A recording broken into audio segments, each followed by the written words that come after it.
Hello everyone, मैं दीक्षा। स्वागत है आपका आपके अपने यूट्यूब चैनल में। विजन आईएएस की मंथली मैगजीन को कंप्लीट किया जा रहा है, जो कि आपके सितंबर 2024 का एडिशन है।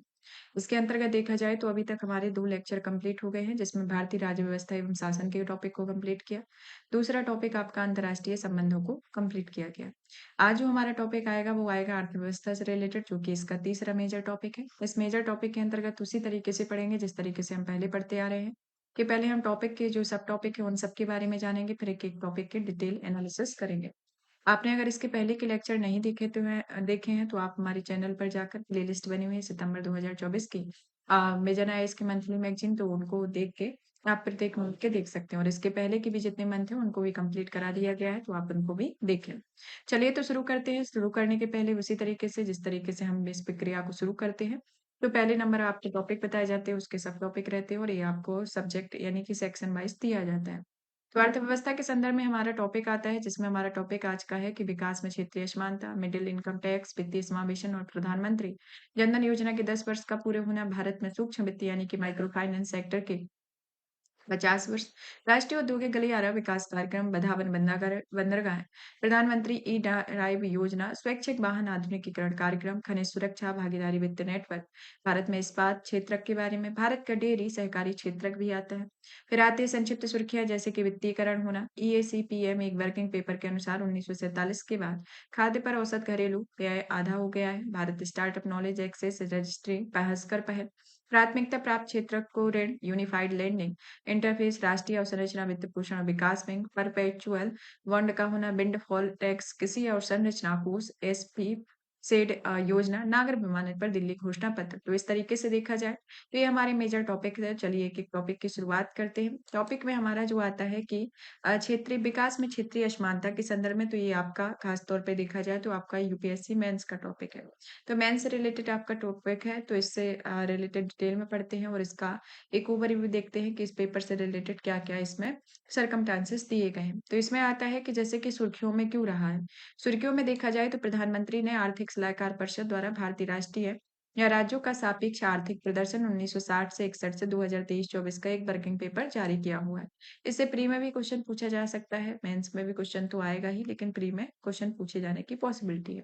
तो इसमें भारतीय राज्यों के असमान विकास को ये रेखांकित करता है। तो चलिए जान लेते हैं ये जो वर्किंग पेपर जारी किया गया है, जिसका एक शीर्षक जो है 1960-61 से 2023-24 के संदर्भ में, तो इसके अंतर्गत क्या-क्या मुख्य बिंदु हैं।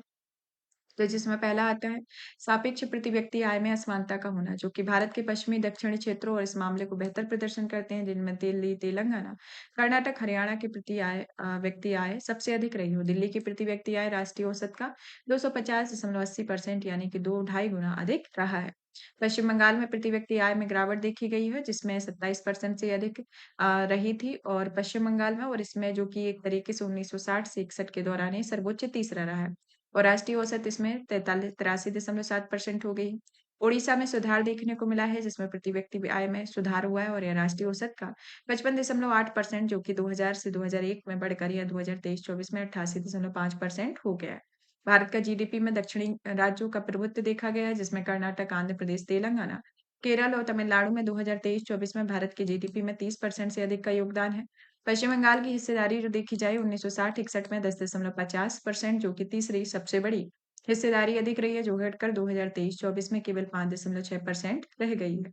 और कुल मिलाकर देखा जाए तो जो भारत के तटीय राज्य हैं, उन्हीं में राज्यों का बेहतर प्रदर्शन रहा है, और जिसमें आपका पश्चिम बंगाल को सभी क्षेत्र को छोड़कर सभी समुद्री तटीय राज्यों में अन्य राज्यों की तुलना में स्पष्ट रूप से बेहतर प्रदर्शन देखने को मिले हैं। पंजाब और हरियाणा जो है अलग-अलग राह पर है, जैसे कि राष्ट्रीय आय के सापेक्ष पंजाब की प्रति व्यक्ति आय 1960-61 में 119.6% से गिरकर 106.7 हो गई है, जबकि हरियाणा की सापेक्ष प्रति व्यक्ति आय 106.9% से बढ़कर 176.8, जो कि 1960 से 61 तक के और 2023-24 के डेटा का एक कंपैरिजन किया गया है। तो उसके अकॉर्डिंग देखा जाए तो इतनी रही है। आप जान लेते हैं इसमें आप डच रोग के बारे में। डच रोग जो इसके सॉरी डच रोग जो है वह अर्थव्यवस्था में एक ऐसी विरोधाभास को दर्शाता है, जहां पर अर्थव्यवस्था में किसी एक क्षेत्र जो कि विशेष रूप से प्राकृतिक संसाधन को तेजी से विकास के कारण अन्य क्षेत्रों में गिरावट से संबंधित होता है, तो ये डच रोग आते हैं। अब आता है पूर्वी क्षेत्र में राज्यों की चिंता का आखिर विषय क्या रहा है, जैसे कि पश्चिम बंगाल में सापेक्ष आर्थिक प्रदर्शन कमजोर हुआ है।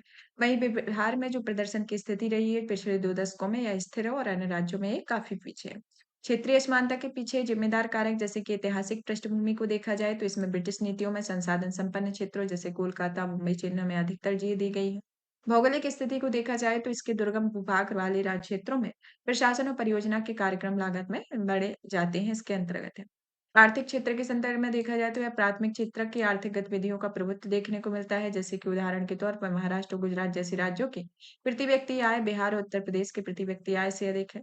खराब अवसंरचना का प्रभाव देखने को मिलता है। गवर्नेंस के संदर्भ में देखा जाए तो इसमें राजनीतिक अस्थिरता की स्थिति देखने को मिलती है।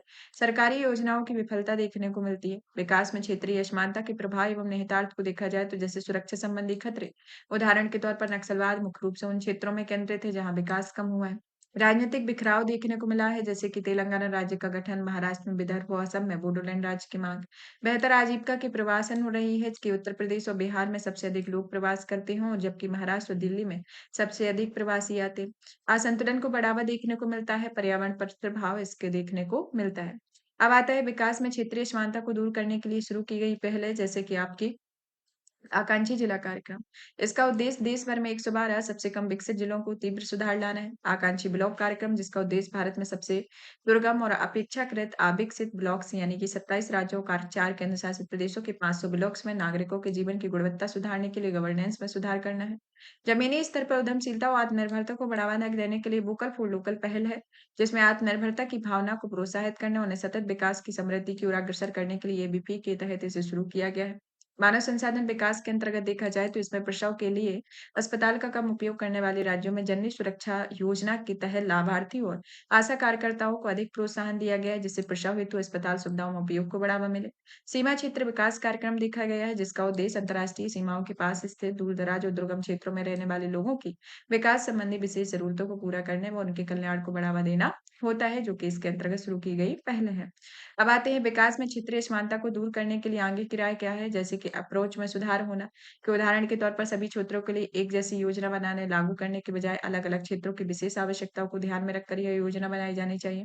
प्रदर्शन के आधार पर वित्त पोषण देखने को मिलता है, पिछड़े राज्यों में सुशासन को बढ़ावा देना, संतुलित अवसंरचना विकास होना, क्षेत्रीय निवेश इसके अंतर्गत देखा जाता है। निष्कर्ष के तौर पर आता है कि सभी क्षेत्रों को संतुलित विकास सुनिश्चित करने के लिए ऐसे अनुकूल माहौल बनाने को ध्यान देना चाहिए जो कि नवाचार को बढ़ावा दे, निवेश को आकर्षित करे, संसाधनों को दक्षतापूर्ण उपयोग सुनिश्चित करे, गवर्नेंस और संरचना में सुधार तथा सहकारी और प्रतिस्पर्धी संघवाद के जरिए राज्यों के बीच स्वस्थ प्रतिस्पर्धा को बढ़ावा देना और अन्य आवश्यक कदम हो सकते हैं। नेक्स्ट आता है मिडिल इनकम ट्रैप के बारे में, कि मिडिल इनकम ट्रैप के संदर्भ में बात की जाए तो हाल ही में विश्व बैंक ने विश्व विकास रिपोर्ट 2024 में मिडिल इनकम शीर्षक से एक रिपोर्ट जारी की हुई है। इस रिपोर्ट के संदर्भ में बात की जाए तो इस रिपोर्ट में भारत सहित कई देश मिडिल इनकम टैक्स में ट्रैप में फंसने के जोखिम का सामना करना पड़ रहे हैं, और ये इसमें आते हैं सबसे पहले मध्यम आय वाले देश, जो कि विश्व बैंक और उन अर्थव्यवस्थाओं में मिडिल इनकम यानी कि मध्यम आय वाले देशों के रूप में वर्गीकृत करता है, और यह प्रति व्यक्ति राष्ट्रीय सकल राष्ट्रीय आय में 1,135 अमेरिकी डॉलर से 13,846 अमेरिकी डॉलर के बीच रहा है। निम्न मध्यम आय वाले देशों में देखा जाए तो इसमें 1,136 अमेरिकी डॉलर से 4,465 अमेरिकी डॉलर की प्रति व्यक्ति जीएनआई वाले देश शामिल है, जो कि विश्व बैंक के अनुसार 2023 में भारत का प्रति व्यक्ति आय $2,540 रहा है। उच्च मध्यम आय वाले देशों में ऐसे देश आते हैं जिनका प्रति व्यक्ति आय जो है वह 4,466 अमेरिकी डॉलर और 13,845 अमेरिकी डॉलर के मध्य रहा है। मिडिल इनकम ट्रैप जो कि सबसे पहले 2007 में विश्व बैंक ने अपनी रिपोर्ट में an East Asia renaissance ideas for economic growth में मिडिल इनकम ट्रैप शब्द का उल्लेख किया हुआ था, तो इसके संदर्भ में आता है। तो ये आपका मिडिल इनकम से आप इसके नाम से ये रिपोर्ट प्रकाशित की गई है। इस रिपोर्ट के अंतर्गत इसे विश्व बैंक ने जारी किया हुआ है, और इसमें जो आया हुआ है कि भारत सहित कई देश ऐसे हैं जो कि मिडिल इनकम के ट्रैप में फंसने के जोखिम का सामना कर रहे हैं, और मिडिल इनकम जो है विश्व बैंक ने इस रिपोर्ट को East of East an East Asia reference ideas for economic growth से मिडिल इनकम ट्रैप शब्द का इसमें उल्लेख किया गया था और इसमें एक डेटा बैंक को देखा जाए तो वर्ल्ड डेवलपमेंट रिपोर्ट 2024 के अनुसार 2023 के अंत तक 108 देश जो होंगे वह देश में मध्यम आय वाले देशों की श्रेणी में शामिल किए गए हैं और 1990 के बाद से केवल 34 मध्यम आय वाले देश ही उच्च आय श्रेणी में पहुंच सकेंगे और मध्यम आय वाले देशों की वैश्विक जनसंख्या में 75% हिस्सेदारी और वैश्विक जीडीपी में मध्यम आय वाले देशों का जो योगदान है 40% रहा है। तो इस तरीके से देखा जाए तो इसका एक डेटा बैंक रहता है। अब आते हैं कि भारत में मिडिल इनकम ट्रैप में उलझने के प्रमुख कारण आखिर क्या है? जो कि एक आज इसका जो रिपोर्ट जारी की गई है, जो इसी नाम से ही जारी की गई है। तो इसके पीछे रीज़न है जैसे कि मानव संसाधन का ठीक से दोहन नहीं होना, कि कौशल की कमी, कि आपका 2023-24 के आर्थिक सर्वेक्षण के अनुसार केवल 51% स्नातक ही रोजगार के योग्य हैं और भारत में केवल 2.3% कार्यबल औपचारिक कौशल प्रशिक्षण प्रदान किया हुआ है। नवाचार की क्षमता की कमी देखी गई है, जो कि जीडीपी का 0.64% व्यय किया जाता है और दूसरी ओर चीन ने यह अनुपात 2.4% और संयुक्त राज्य अमेरिका ने इसे 3.47% रहा है। आय असमानता में वृद्धि देखने को मिलती है, जैसे कि वर्ल्ड इनइक्वालिटी लैब रिपोर्ट के मुताबिक 2022-23 में भारत के शीर्ष 1% लोगों के पास देश की सकल राष्ट्रीय आय का 22.6% हिस्सा था। औद्योगिकरण का स्थिर होना, जिसमें भारतीय अर्थव्यवस्था कृषि से सीधे सेवा क्षेत्र की ओर आगे बढ़ रही है। समकालीन वैश्विक बाधाएं देखने को मिल रही हैं, जैसे कि अंतर्राष्ट्रीय मुद्रा कोष के अनुसार मध्यम आय वाले देश स्वयं को धनी देशों की तेजी से बदलती अत्याधुनिक तकनीक को गरीब देशों में सस्ते श्रम की मदद से तैयार उत्पादों में प्रतिस्पर्धा के बीच फंसा हुआ पाते हैं। भू राजनीतिक तनाव के कारण विदेशी व्यापार और निवेश कम होने का खतरा बढ़ गया है। विदेशी ऋण में वृद्धि देखने को मिलती है, जैसे कि पिछले वर्ष की तुलना मार्च 2024 में यह 6.4% बढ़ा है। जलवायु कार्यवाही में तेजी लाने और पर्यावरण को नुकसान पहुंचाए बिना आर्थिक समृद्धि को बढ़ाने में नई चुनौती सामने आ रही है। आगे की राय में देखा जाए तो इसमें विश्व बैंक ने एक सुझाव दिया हुआ है कि उच्च आय वाले देशों का दर्जा हासिल करने वाले लक्ष्य देशों में 3 आई रणनीति अपनानी चाहिए। 3 आई के अंतर्गत जैसे कि फर्स्ट आई जो है वह निम्न आय वाले देशों के निवेश है। दूसरी आई के अंतर्गत निम्न आय वाले देशों के साथ और समावेशी होना। उच्च एमआईसी के निवेश प्लस समावेशी प्लस नवाचार। तो इसमें 3 आई पे फोकस करने के लिए एक रचनात्मक परिवर्तन के लिए विश्व बैंक के द्वारा कहा गया है, जिसमें investment infusion of the global technology innovation पर विचार करने के संदर्भ में इसके प्रमुख लक्ष्य निर्धारित किए हुए हैं। तो चलिए एक-एक करके जानते हैं, जिसमें निम्न आय वाले देश फर्स्ट आई जो है, वह आर्थिक सफलता को मुख्य रूप से निवेश में तेजी लाने से ही हासिल हो सकती है। साथ ही घरेलू विदेश निवेश बढ़ाने के लिए निवेश के अनुकूल माहौल बनाने की आवश्यकता होती है। निम्न एमआईसी के लिए निवेश प्लस समावेशी 2 आई जैसे कि निम्न आय वाले देश मध्यम आय वाले देशों की स्थिति में आते हैं और उन्हें प्रगति जारी रखने के अनुकूल निवेश माहौल बनाए रखने के अलावा ऐसे उपाय करने होते हैं जो विदेशों में नए आइडियाज को प्राप्त करने और अर्थव्यवस्था में उन्हें अपना सके और इन्हें समावेशी या इंक्लूजन कहा जाता है। उच्च एमआईसी के लिए निवेश प्लस नवाचार प्लस समावेश तथा प्लस नवाचार, क्योंकि एक बार जब कोई एमआईसी अपनी अर्थव्यवस्था में सबसे क्षमतावान हिस्सों में इन्फ्यूजन की क्षमता का पूरा उपयोग कर लेता है तो उसे सीखने एवं अपनाने के लिए वांछित प्रौद्योगिकियां कम पड़ जाती है और उसे नवाचार आधारित अर्थव्यवस्था बनने के लिए अपने प्रयासों को बढ़ावा चाहिए, तो इसके अंतर्गत आता है।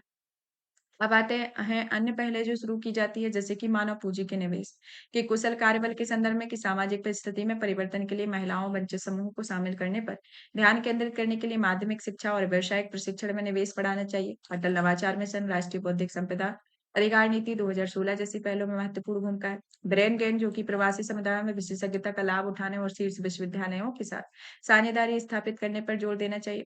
बाजार सुधार देखने को मिलता है, जो कि स्मॉल फर्म्स या व्यवसायों को अनावश्यक अधिक सहायता से बचना, वैश्विक बाजारों से जुड़ना, प्रतिस्पर्धा को बढ़ावा देना, पूंजी के पर्याप्त साधन जुटाना होता है। डिजिटल प्रौद्योगिकियों के लाभ उठाने के संदर्भ में जैसे कि internet, mobile phone, social media, web आधारित सूचना प्रणाली जैसे डिजिटल प्रौद्योगिकियां सामाजिक स्थिति में सुधार और प्रतिभा विकास को बढ़ावा देने के लिए दे सकती है।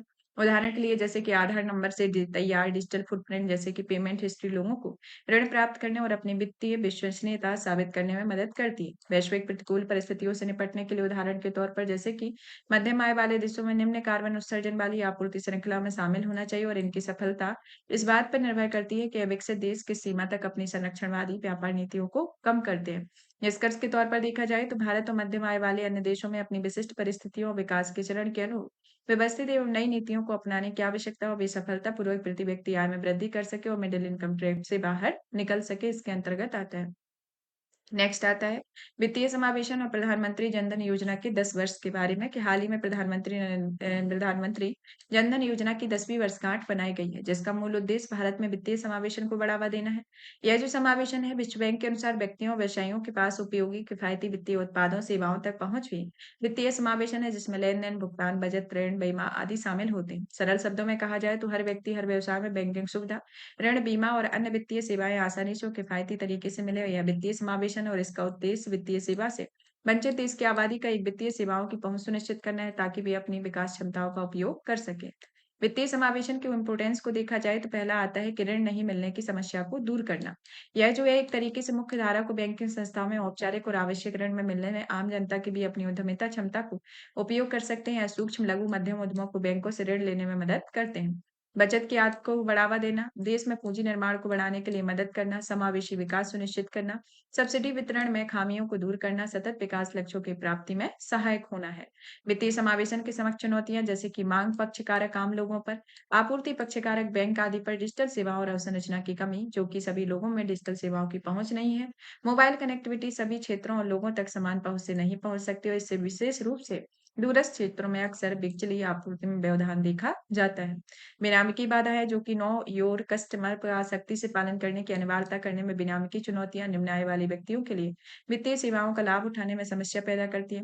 वित्तीय साक्षरता का अभाव देखने को मिलता है, लैंगिक व सामाजिक आर्थिक बाधाएं होती हैं, सामाजिक सुरक्षा से जुड़े खतरे देखने को मिलते हैं। भारत में वित्तीय समावेशन सुनिश्चित करने के लिए उठाए उठाए गए कदम आते हैं, जैसे कि किसान क्रेडिट कार्ड योजना, जो कि अगस्त 1998 में शुरू की गई थी और इसका उद्देश्य संसाधनों की कमी वाले किसानों को जरूरी ऋण प्रदान करना। स्वयं सहायता समूह एवं संयुक्त देयता समूह जिसे बिना किसी कुछ गिरवी रखे ऋण सहायता उपलब्ध कराई जाए। महात्मा गांधी राष्ट्रीय ग्रामीण रोजगार गारंटी अधिनियम, जो कि बैंक और डाकघर के माध्यम से मनरेगा मजदूरी का भुगतान करने का वित्तीय समावेशन को बढ़ावा मिलता है। इंडिया पोस्ट पेमेंट बैंक, जो कि ग्रामीण क्षेत्रों में माइक्रो फाइनेंस से संबंधित सेवाएं प्रदान करते हैं। आगे किराए में देखा जाए तो ये एक तरीके से सार्वजनिक निजी भागीदारी को बढ़ावा देते हैं, वित्तीय साक्षरता को बढ़ावा देते हैं, फिनटेक नवाचार को लाभ उठाते हैं, आम लोगों की जरूरत के अनुरूप वित्तीय सेवाएं होती है, जैसे कि वित्तीय संस्थान निम्न आय वाले वर्गों को आवश्यकता के अनुसार माइक्रो इंश्योरेंस और पे मेंशन योजनाओं जैसी वित्तीय सेवाएं उत्पाद लॉन्च कर सकते हैं। उदाहरण के तौर पर प्रधानमंत्री अटल पेंशन योजना। प्रधानमंत्री जनधन योजना के बारे में देखा जाए तो इसकी शुरुआत अगस्त 2014 में की गई थी। प्रधानमंत्री जनधन योजना वास्तव में राष्ट्रीय वित्तीय समावेशन मिशन है और यह विश्व की सबसे बड़ी वित्तीय समावेशन योजना है।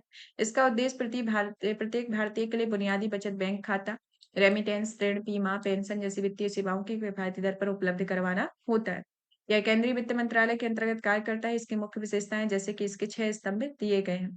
बैंकिंग सुरक्षा से संबंधित वंचितों को बैंकिंग सेवाओं से जोड़ना, बीमा कवरेज प्रदान करना, वित्तीय सेवा से वंचित लोगों में वित्तीय सहायता प्रदान करना होता है। अब आता है कि प्रधानमंत्री जनधन योजना के प्रमुख 6 स्तंभ जैसे कि बैंकिंग सेवाओं तक पहुंच, सार्वभौमिक पहुंच का होना, असंगठित क्षेत्र में के लिए पेंशन योजना होना, क्रेडिट गारंटी फंड का निर्माण होना, बुनियादी बचत खाता यानी कि जिसमें पात्र वयस्कों के लिए 10,000 रुपए तक की ओवरड्राफ्ट सुविधा उपलब्ध कराना, वित्तीय साक्षरता कार्यक्रम देखने को मिलता है, सूक्ष्म वित्तीय साक्षरता कार्यक्रम इसके अंतर्गत आते हैं। अब आता है कि पीएमजेडीवाई की प्रमुख उपलब्धियां जैसे कि बड़ी संख्या में नए खाता खोले गए और अगस्त 2024 तक 53.13 करोड़ जन खाते खोले जा चुके हैं, जबकि मार्च 2015 तक यह संख्या 14.72 करोड़ थी। डिजिटल अर्थव्यवस्था को बढ़ावा देना, जिसमें 36.14 करोड़ रुपए कार्ड जारी किए जाते हैं और कैशलेस लेन-देन को बढ़ावा मिला है और खाता धारकों को दुर्घटना बीमा कवरेज भी प्राप्त हुआ है। ग्रामीण क्षेत्रों में वित्तीय संसाधन की कमी को दूर करना, पीएमजेडीवाई खातों में औसत जमा राशि में वृद्धि होना, जीरो बैलेंस वाले खातों की संख्या में कमी देखने को मिलती है। नेक्स्ट आता है कि भारत में सूक्ष्म वित्त यानी कि माइक्रो फाइनेंस सेक्टर के 50 वर्ष पूरे हुए हैं, तो उनके बारे में कि हाल ही में self employed women's association bank यानी कि भारत का पहला माइक्रो फाइनेंस संस्थान था, जिसे 1974 में एक सहकारी बैंक के रूप में पंजीकृत किया गया। नोबेल पुरस्कार विजेता मोहम्मद यूनिस ने 1976 में बांग्लादेश में ग्रामीण बैंक की स्थापना करके आधुनिक माइक्रो फाइनेंस संस्थान की स्थापना की हुई थी और भारतीय रिजर्व बैंक के गवर्नर भारतीय रिजर्व बैंक ने भारत में संचालित एमएफआई के लिए एक विनियामक फ्रेमवर्क को स्थापित किया हुआ था यानी कि संचालित किया था। आरबीआई द्वारा गठित मालेगाम समिति जो कि एनबीएफसी एमएफआई को विनियमित करने के लिए एक समग्र फ्रेमवर्क अपनाने की सिफारिश की हुई है। माइक्रो फाइनेंस या माइक्रो क्रेडिट के बारे में जो कि औपचारिक बैंकिंग सेवाओं तक पहुंच से वंचित और हाशिए पर स्थित गरीब लोगों को कम राशि वाले ऋण जैसी वित्तीय सेवाएं उपलब्ध कराना ही माइक्रो फाइनेंस कहलाता है और एक तरीके से इसके तहत दी जाने वाली वित्तीय सेवाओं में बचत खाता, फंड ट्रांसफर, माइक्रो बीमा आदि इसमें शामिल होती है। माइक्रो फाइनेंस सेक्टर की इंपोर्टेंस जैसे कि वित्तीय समावेशन सामाजिक आर्थिक बदलाव का एक प्रभावशाली माध्यम है। स्वयं सहायता समूहों के माध्यम से महिला सशक्तिकरण को बढ़ावा देना, जटिल उन्मूलन और समग्र ग्रामीण विकास को योगदान देना होता है।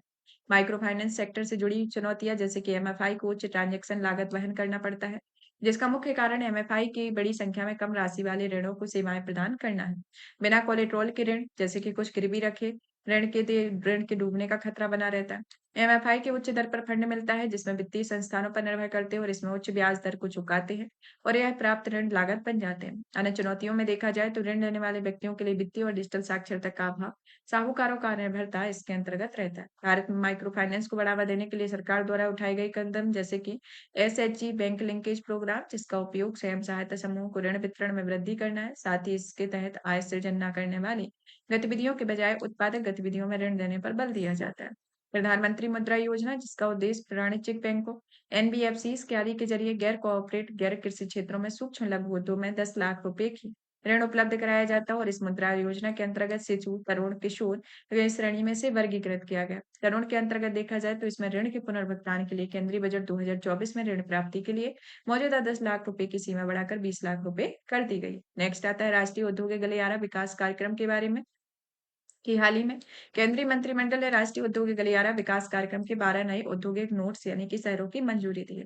अब इन 12 गलियारा के बारे में जानते हो और इसमें कौन-कौन से नोड्स हैं जिसके लिए इसकी मंजूरी दी गई है। जैसे कि आपके आते हैं कि 12 नए औद्योगिक नोड्स जो कि रणनीतिक रूप से 10 राज्यों में अवस्थित है और 6 प्रमुख गलियारों से जुड़े हुए हैं और ये ऐसे हैं जो भारत की विनिर्माण क्षमताओं और आर्थिक विस्तार को आगे बढ़ाने में महत्वपूर्ण भूमिका निभाएंगे। ये औद्योगिक क्षेत्र उत्तराखंड के खुरपिया, पंजाब के राजपुरा पटियाला, महाराष्ट्र के दीघी, केरल के पलक्कड़, उत्तर प्रदेश के आगरा प्रयागराज, बिहार के गया, तेलंगाना के जहीराबाद, आंध्र प्रदेश के ओरवाकल, कोपरथी तथा राजस्थान के जोधपुर पाली में स्थित है। नए औद्योगिक शहरों का विकास वैश्विक मानकों के अनुसार ग्रीनफील्ड स्मार्ट शहरों के रूप में किया गया और इसे प्लग एंड प्ले और वॉक टू वर्क की अवधारणाओं पर अहेड ऑफ डिमांड के आधार पर इसे विकसित किया गया है। तो ये प्रमुख गलियारे हैं जिसकी ये अवस्थिति इसके अंतर्गत दिखाई गई है जिसमें ये पूरे ओवरऑल इंडिया में स्थापित है। अब आते हैं राष्ट्रीय औद्योगिक गलियारा विकास कार्यक्रम के बारे में, जिसकी शुरुआत जो है 2007 में की गई है। दिल्ली मुंबई औद्योगिक गलियारा का शुभारंभ के तहत की गई। इसका उद्देश्य नए औद्योगिक शहरों को स्मार्ट सिटी के रूप में विकसित करना और यहाँ अगली पीढ़ी की प्रौद्योगिकियों को अवसंरचना संबंधी अलग-अलग क्षेत्रों में आसानी से अपनाया जाना है। विनिर्माण क्षेत्र में विकास की गति देने, व्यवस्थित शहरीकरण को बढ़ावा देने के लिए इसे डिजाइन किया गया है और यह मजबूत मल्टी मॉडल कनेक्टिविटी द्वारा समर्थन दिया जाएगा, जिसका विकास राज्य सरकारों के सहयोग से किया जाएगा। और यह 11 औद्योगिक गलियारों की देखरेख करता है और यह विकास के विभिन्न चरणों में आता है। औद्योगिक शहरों के महत्व को देखा जाए तो इसमें आता है निवेश आकर्षित करना, जो कि एनआईसीडीपी का उद्देश्य परिवर्तनशील औद्योगिक इकोसिस्टम का विकास करना है। साथ ही यह घरेलू और विदेश की बड़ी एंकर इंडस्ट्री एमएसएमई से निवेश आकर्षित करना इसका उद्देश्य रहा है। स्मार्ट शहर आधुनिक अवसंरचना के संदर्भ में देखा जाए तो ahead of demand greenfield smart शहरों को विकसित करने की योजना बनाई गई है। कनेक्टिविटी और परिवहन में सुधार देखने को मिला है जैसे कि पीएम गति शक्ति राष्ट्रीय मास्टर प्लान के साथ मेल खाती और इसमें यात्रियों, वस्तुओं, सेवाओं की निर्बाध आवाजाही के लिए मल्टी मॉडल कनेक्टिविटी अवसंरचना को एकीकृत किया जाएगा। वैश्विक मूल्य श्रृंखलाओं में भारत का एक भागीदार के रूप में स्थापित किया गया है। रोजगार सृजन देखने को मिलता है। संधारणीय विकास जो कि इसमें परियोजना संधारणीयता को प्राथमिकता देगी। औद्योगिक गलियारों के विकास में मौजूदा चुनौतियां जैसे कि असंगत आर्थिक और औद्योगिक और शहरी नियोजन के बारे में, जो कि मौजूदा शहर औद्योगिक गलियारों के संभावित प्रभावों के लिए तैयार नहीं है। साथ ही स्थानीय सरकारों को योजना निर्माण प्रक्रिया में काफी हद तक बाहर रखा जाता है और इसका उदाहरण दिल्ली मुंबई औद्योगिक गलियारा योजना नगर नियोजन प्राधिकरणों की भागीदारी सीमित रही है। गवर्नेंस के संदर्भ में देखा जाए तो यह स्पेशल पर्पज व्हीकल और स्थानीय शासी निकाय स्वतंत्र रूप से कार्य करते हैं और इस कार्यक्रम में शामिल संस्थानों के बीच में अधिकार क्षेत्र और जिम्मेदारियों को लेकर दुविधा की स्थिति बनी रहती है। उदाहरण के तौर पर तुमकुरू औद्योगिक टाउनशिप लिमिटेड टामक स्पेशल पर्पस व्हीकल स्थानीय पंचायतों, नगर निगमों और नगर नियोजन विभाग में स्वतंत्र होकर काम करता है और उन सब में आपसी समन्वय की भी कमी देखी जाती है। संस्थागत क्षमता रहती है जो कि कब वे नए शहरों में उभरने और पूरी तरह से विकसित होने में लंबा समय लगता है। भूमि अधिग्रहण जैसे कि इंडिया इंफ्रास्ट्रक्चर रिपोर्ट 2009 में अवसंरचना और विकास संबंधी अन्य गतिविधियों में 70% देरी की वजह से भूमि अधिग्रहण से जुड़ी समस्याएं रही। कृषि भूमि का गैर कृषि कार्यों में उपयोग हेतु भूमि हस्तांतरण देखने को मिलता है। पर्यावरण संबंधी चिंताएं इसमें देखी जाती हैं। आगे की राय में देखा जाए तो यह स्थान विशेष चुनौतियों का समाधान करने के लिए नियोजन प्रक्रिया में स्थानीय प्राधिकरणों और समुदायों को शामिल करना चाहिए। स्पेशल पर्पज व्हीकल और औद्योगिक हितधारकों सहित सरकार एवं अन्य भागीदारों के बीच समन्वय स्थापित करने का प्रयास करना। भूमि अधिग्रहण में तेजी लाने के लिए किसानों को परियोजनाओं के आसपास लघु भूखंड आवंटित करना चाहिए। भूमि उपयोग में बदलाव के लिए दीर्घकालिक प्रभावों का आकलन करने के लिए एक मजबूत प्रणाली की आवश्यकता है। केंद्र एवं राज्यों के बीच सहयोग को बढ़ावा देने के लिए एक मजबूत फ्रेमवर्क स्थापित करना चाहिए। परियोजना प्रबंधन और निगरानी के लिए एडवांस प्रौद्योगिकी का उपयोग करने में दक्षता में सुधार होगा। लागत में कमी आएगी, क्रियान्वयन में पारदर्शिता सुनिश्चित होगी। अब आती है अवसंरचना विकास से जुड़ी अन्य पहले, जैसे कि पहली आती है विशेष आर्थिक क्षेत्र, जो कि 2000 में इसे जारी किया गया है। यह शुल्क मुक्त इनक्लेव होते हैं।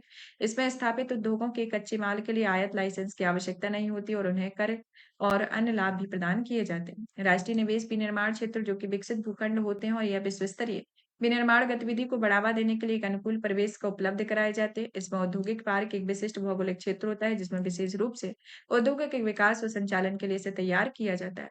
नेक्स्ट आते हैं बदावन बंदरगाह यानी कि बदावन पोर्ट के बारे में, कि हाल ही में प्रधानमंत्री नरेंद्र मोदी ने महाराष्ट्र के पालघर में बदावन बंदरगाह की आधारशिला रखी है। यह बंदरगाह जो है महाराष्ट्र के पालघर जिले के दहानू शहर में पास है और यह इसमें 13वीं महापत्तन के रूप में इसे स्थापित किया गया और यह देश का सबसे बड़ा कंटेनर पोर्ट है, जो कि भारत के सबसे बड़े डीप वाटर बंदरगाहों में शामिल है। इस परियोजना का निर्माण बदावन प्रोजेक्ट लिमिटेड नामक स्पेशल पर्पज व्हीकल पर किया गया है और यह जवाहरलाल नेहरू निपत्तन प्राधिकरण और महाराष्ट्र मैरीटाइम बोर्ड की हिस्सेदारी क्रमशः इसमें 74% और 26% देखी गई है, जो कि एक तरीके से बेस्ट वेस्ट समुद्री हब के रूप में कार्य करते हैं और यहाँ बड़े कंटेनर जहाज और अल्ट्रा बिग कार्गो जहाज भी लंगर डाल सकते हैं और भारत में व्यापार और आर्थिक समृद्धि को बढ़ावा मिलता है। अब गोदावरी बंदरगाह पोर्ट के बारे में इसके इंपोर्टेंस को जान लेते हैं। तो यह जो पोर्ट है एक तरीके से अधिक क्षमता, जैसे कि प्रति वर्ष 254 मिलियन टन कार्गो को संभालेगा, जो कि भारत के सबसे बड़े कंटेनर बंदरगाहों में से एक होगा। बहुत बड़े कंटेनर जहाजों को संभालने की क्षमता रहती है। आधुनिक बंदरगाह संबंधी अवसंरचना, जैसे कि अत्याधुनिक प्रौद्योगिकी, डीप बर्थ का एडवांस कार्गो हैंडलिंग सिस्टम जैसी अवसंरचनाओं को सुसज्जित होगा। रोजगार के अवसर पैदा होने में स्थानीय व्यवसायों को प्रोत्साहन मिलने की संभावना होती है। व्यवहार वृद्धि में सहायता और भारत की समुद्री कनेक्टिविटी एवं वैश्विक व्यापार हब की स्थिति को बढ़ावा मिलता है। ट्रांजिट टाइम यानी कि पारगमन समय और लागत में कमी होती है। संधारणीयता को प्राथमिकता मिलती है। अब आते हैं भारत के प्रमुख पत्तन क्षेत्र के बारे में। तो अभी देखा जाए तो भारत का विश्व का 16वां सबसे बड़ा समुद्री तटीय पत्तन है, क्योंकि आपका इस तरीके का क्वेश्चन पूछा जाएगा कि भारत की रैंक वैश्विक स्तर पर क्या है, या फिर अभी प्रेजेंट पे कौन कौन से पत्तन है और कौन सा नया है, नया एड ऑन हुआ है, तो इससे रिलेटेड आपका जो हिस्टोरिकल बैकग्राउंड है उससे रिलेटेड पूछे जाएंगे।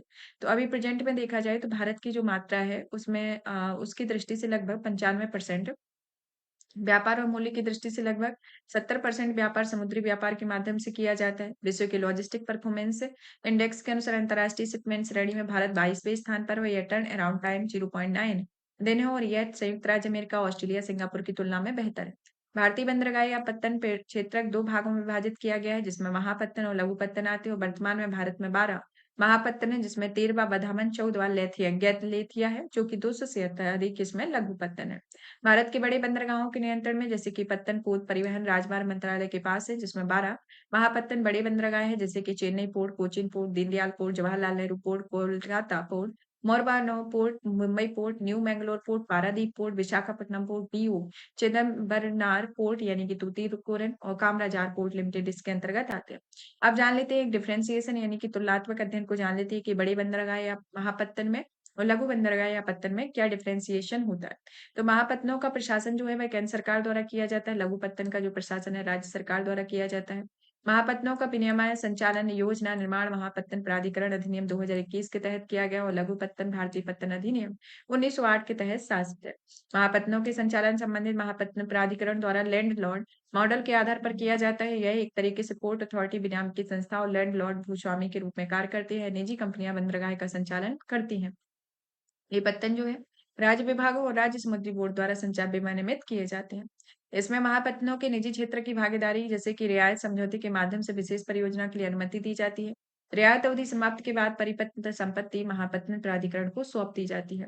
राज्य समुद्री बोर्ड या राज्य सरकार में निजी ऑपरेटर के साथ सार्वजनिक निजी भागीदारी के तहत लघु पत्तनों के विकास और संचालन के लिए एक रियायत समझौता भी किया गया है। इसके अंतर्गत आता है भारत के बंदरगाह क्षेत्र की स्थायी समस्याएं जैसे कि वित्तीय चुनौतियां होना, बिनामिकी और अन्य मंजूरी प्राप्त करने संबंधी समस्या होना, अवसंरचना और कनेक्टिविटी की समस्या, श्रम और उत्पादकता संबंधी समस्या इसके अंतर्गत देखी जाती है और संचालन संबंधी कार्य दक्षता का अभाव, मौजूदा बंदरगाह का अपग्रेडेशन, ड्रेजिंग संबंधी समस्या इसमें देखने को मिलती है। आगे की राय में देखा जाए तो जैसे कि बंदरगाहों का आधुनिकीकरण होना, कनेक्टिविटी को बढ़ाना, सार्वजनिक निजी भागीदारी आधारित परियोजनाओं को प्रोत्साहित करना, मंजूरी प्रक्रिया देखने को मिलती है। अब आता है कि भारत में बंदरगाह क्षेत्र के लिए शुरू की गई पहले जैसे कि पहली आती है सागरमाला परियोजना, जिसका कार्यक्रम मार्च 2015 में शुरू किया गया और इसका उद्देश्य विदेशी और घरेलू व्यापार के लिए लॉजिस्टिक लागत को कम करना, कंटेनर आवागमन में सुधार करना, निर्यात प्रतिस्पर्धा को बढ़ावा देना होता है। दूसरा आता है समुद्री अमृतकाल विजन 2047, जो कि पत्तन पोत परिवहन जलमार्ग मंत्रालय द्वारा तैयार किया जाता है। इसका उद्देश्य विश्व स्तरीय बंदरगाहों का विकास करना है। अंतर्देशीय जल परिवहन, तटीय शिपिंग, संधारणीय समुद्री क्षेत्र को बढ़ावा देना होता है। इसमें 2047 तक पत्तनों शिपिंग जलमार्गों को बढ़ावा देने के लिए 300 से अधिक कार्यवाही योग्य पहले शामिल की जाती है और ये 150 से अधिक अंतर्राष्ट्रीय बेंचमार्क पर आधारित है। राष्ट्रीय लॉजिस्टिक पोर्टल मरीन, जो कि सूचना प्रौद्योगिकी आधारित प्लेटफॉर्म है और यह लॉजिस्टिक क्षेत्र के निर्धारकों को जोड़कर दक्षता और पारदर्शिता को बढ़ाता है, लागत और देरी को कम करता है। सागर मंथन पहल, जो कि एक तरीके से डिजिटल प्लेटफॉर्म है, जो पत्तन पोत परिवहन जलमार्ग मंत्रालय और उनके संगठनों में real time performance monitoring dashboard प्रदान करती है।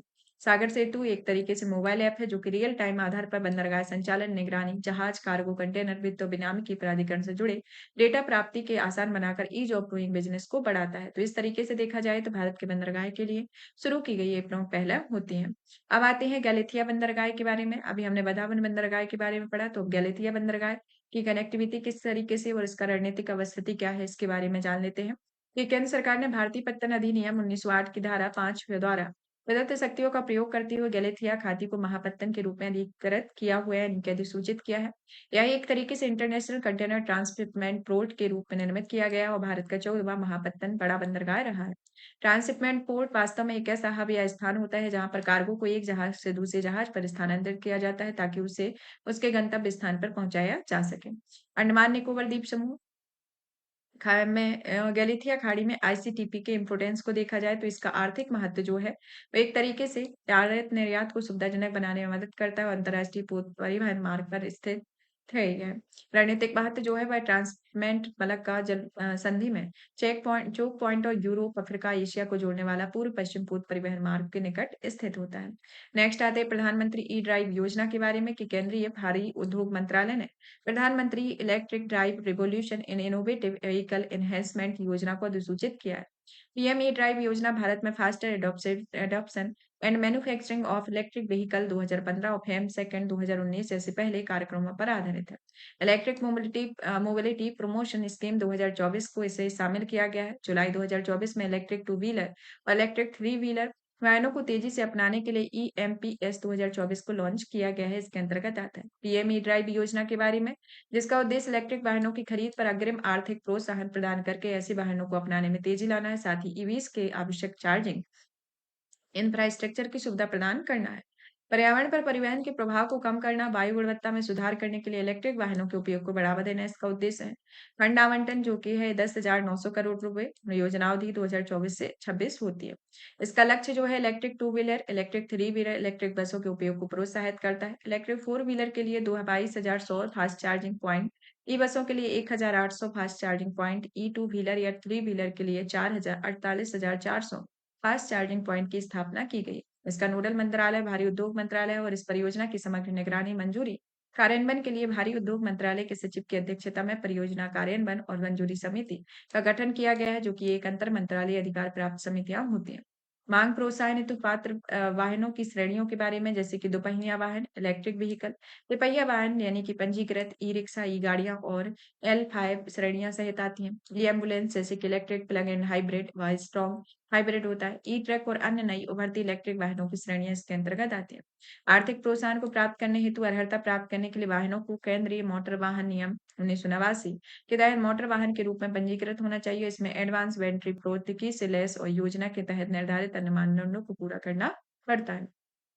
योजना के मुख्य बिंदुओं पर नजर डाली जाए तो इसमें सब्सिडी के संदर्भ में आता है कि उपभोक्ताओं को कुछ श्रेणियों में इलेक्ट्रिक वाहनों की खरीद और सब्सिडी या मांग आधारित प्रोत्साहन के प्रावधान किए गए हैं।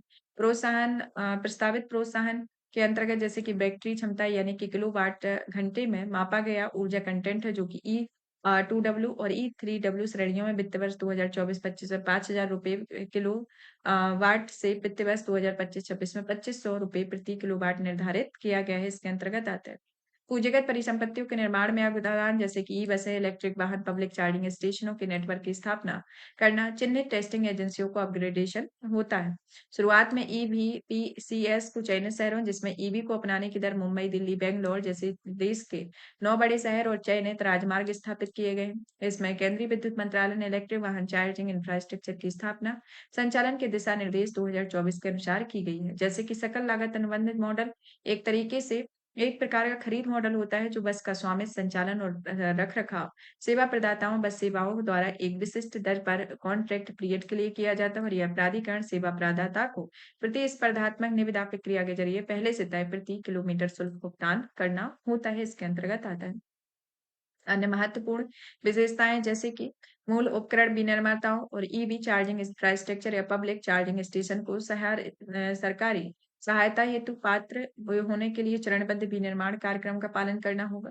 योजना के तहत प्रदान की जाने वाली प्रोत्साहन या अनुदान राशि ऑटोमोबाइल और ऑटो कलपुर्जा उद्योग के लिए उत्पादन से समृद्ध प्रोत्साहन योजना और एडवांस केमिस्ट्री सेल के लिए योजना के तहत प्रदान की जाने वाली प्रोत्साहन से स्वतंत्र और इसके अतिरिक्त होता है। इलेक्ट्रिक वाहन चार्जिंग इंफ्रास्ट्रक्चर की स्थापना और संचालन के लिए कुछ दिशा निर्देश जारी किए गए हैं 2024 के अकॉर्डिंग, जिसका उद्देश्य चार्जिंग स्टेशनों को सुरक्षित, विश्वसनीय और सुलभ बनाकर इलेक्ट्रिक वाहनों को बढ़ावा देना है। इस दिशा निर्देश की मुख्य विशेषताएं जैसे कि कार्यान्वयन तंत्र जो कि ऊर्जा दक्षता ब्यूरो दिशा निर्देश के कार्यान्वयन की निगरानी के लिए केंद्रीय नोडल प्राधिकरण के रूप में कार्य करेगा। यह दिशा निर्देश निम्नलिखित पर लागू है जैसे कि सार्वजनिक स्थान जिसमें वाणिज्यिक परिसर, रेलवे स्टेशन, पेट्रोल पंप, हवाई अड्डे, मेट्रो स्टेशन है, निजी स्थान में ऑफिस बिल्डिंग, शैक्षणिक संस्थान, अस्पताल आदि हैं। पब्लिक चार्जिंग स्टेशनों के लिए सार्वजनिक भूमि प्रावधान है जैसे कि सरकारी या सार्वजनिक संस्थाएं पब्लिक चार्जिंग स्टेशन की स्थापना के लिए सरकारी या निजी रियायत दर पर भूमि प्रदान करेंगे। रेवेन्यू शेयरिंग मॉडल आधारित होगा जहां जमीन के मालिकाना हक वाली एजेंसी को चार्जिंग के लिए स्टेशन की जाने वाली बिजली ₹1 प्रति किलोवाट की दर से मिलेगी। पब्लिक चार्जिंग स्टेशन की अवस्थिति को देखा जाए तो यह 2030 तक शहरी क्षेत्रों में 1 किलोमीटर या 1 किलोमीटर ग्रिड के भीतर कम से कम एक चार्जिंग स्टेशन होना चाहिए। केंद्रीकृत प्लेटफ़ॉर्म होना, स्कैन जो कि राज्य नोडल एजेंसियां और ऊर्जा दक्षता ब्यूरो के सहयोग से देश भर में पब्लिक चार्जिंग स्टेशन का एक राष्ट्रीय डेटाबेस बनाया जाएगा इसके अंतर्गत आता है। अब आती है पीएम ड्राइव यानी कि पीएमई ड्राइव के मुख्य लाभ के बारे में जैसे कि बहनी एवं पर्यावरण अनुकूल सार्वजनिक परिवहन उपलब्ध कराना, खरीद की लागत को कम करके इलेक्ट्रिक वाहनों का मांग बढ़ाना, इलेक्ट्रिक वाहनों की टेस्टिंग के लिए सुविधाओं को अपग्रेड करना, इलेक्ट्रिक वाहनों के उपयोगकर्ताओं के विश्वास पैदा करने के लिए पर्याप्त पब्लिक चार्जिंग अवसंरचना को स्थापित करना होता है। इससे संबंधित सुर्खियां जैसे कि पीएम ई बस सेवा, भुगतान सुरक्षा तंत्र जो कि एक तरीके से केंद्रीय मंत्रिमंडल ने सार्वजनिक परिवहन प्राधिकरणों द्वारा ई बसों की खरीद और संचालन के लिए पीएम ई बस सेवा भुगतान सुरक्षा तंत्र को मंजूरी दी है।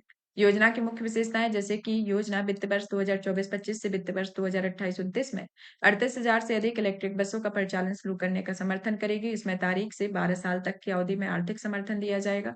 सकल लागत अनुबंध मॉडल पर सार्वजनिक निजी भागीदारी होती है और इसका कार्यान्वयन agency convergence energy services limited के अंतर्गत होता है। नेक्स्ट आता है स्वैच्छिक वाहन आधुनिकीकरण कार्यक्रम जो कि केंद्रीय सड़क परिवहन और राजमार्ग मंत्रालय ने स्वैच्छिक वाहन आधुनिकीकरण या वाहन स्क्रैपिंग नीति शुरू की हुई है। इस कार्यक्रम का उद्देश्य पंजीकृत वाहन स्क्रैपिंग सुविधाओं और स्वचालित परिवहन स्टेशनों के नेटवर्क के माध्यम से देश भर में अनुपयुक्त प्रदूषणकारी वाहनों को चरणबद्ध तरीके से हटाने के लिए एक इकोसिस्टम विकास करना है। इसमें वाणिज्यिक और यात्री वाहनों के विनिर्माता ग्राहकों को स्क्रैपी सर्टिफिकेट उपलब्ध कराने क्रमशः 2 वर्ष और 1 वर्ष की अवधि के लिए डिस्काउंट या छूट योजना शुरू करना है।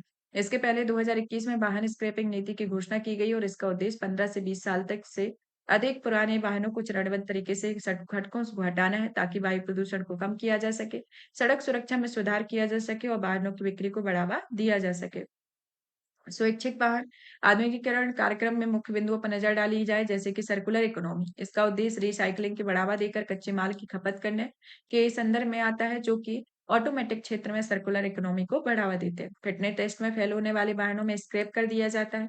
वाहन मालिकों को सबूत के तौर पर सर्टिफिकेट और डिपोजिट या स्क्रैपेज सर्टिफिकेट प्रदान किया जाएगा और यह प्रमाण पत्रों में नई वाहन खरीदने में छूट प्राप्त करने के लिए किया जाता है। और ये स्क्रैपिंग जो है एक तरीके से आर्थिक प्रोत्साहन भी है, जो विनिर्माताओं के लिए कई तरीके के प्रोत्साहन घोषणा है, जैसे कॉमर्शियल या वाणिज्यिक वाहन निर्माताओं में एक्स शोरूम कीमत पर 3% तक की छूट देती है। पैसेंजर यानी कि यात्री वाहन व्हीकल निर्माता एक्स शोरूम कीमत पर 1.5% की छूट देते हैं और ये छूट जो है पंजीकृत वाहन स्क्रैपिंग सुविधाओं में प्रदान किए गए स्क्रैप मूल्य सरकारी प्रोत्साहन जैसे मोटर वाहन को खरीदने में कर रियायत या पंजीकरण शुल्क छूट के अतिरिक्त होता है।